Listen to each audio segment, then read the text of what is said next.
இந்தியாவின் number 1 masala brand ஆச்சி மசாலா வழங்கும் மணிச் செய்திகள். இணைந்து வழங்குபவர்கள் அரசன் சோப். ரொம்ப நல்ல சோப்.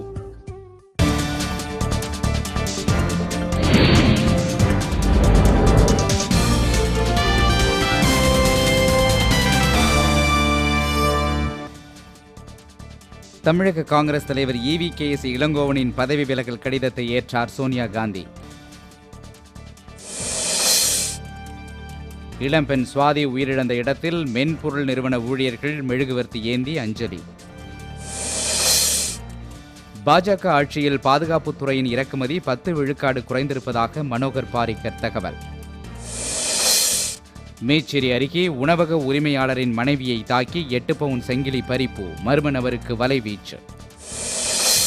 மதுரைக்கு வந்த நடிகை சமந்தாவை காண ஆயிரக்கணக்கில் குவிந்த ரசிகர்கள், கூட்டத்தை கட்டுப்படுத்த காவல்துறை தடியடி.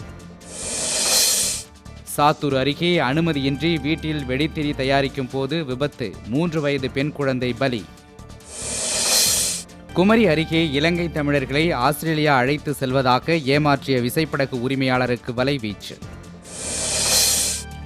பாபநாசம் அருகே தாமிரபரணி ஆற்றில் குளிக்கச் சென்ற சுற்றுலா பயணிகள் 3 பேர் நீரில் மூழ்கி உயிரிழப்பு. சென்னையில் நுங்கம்பாக்கம், எழும்பூர், சைதாப்பேட்டை உள்ளிட்ட இடங்களில் மழை. நைஜீரியாவில் இராணுவத்தினர் நடத்திய வேட்டையில் போகோ ஹராம் தீவிரவாதிகள் பிடியில் இருந்த 5000 பணைய கைதிகள் விடுவிப்பு. இந்தியாவின் நம்பர் 1 மசாலா பிராண்ட் ஆச்சி மசாலா வழங்கிய மணிச் செய்திகள். இணைந்து வழங்கியவர்கள் அரசன் சோப். ரொம்ப நல்ல சோப்.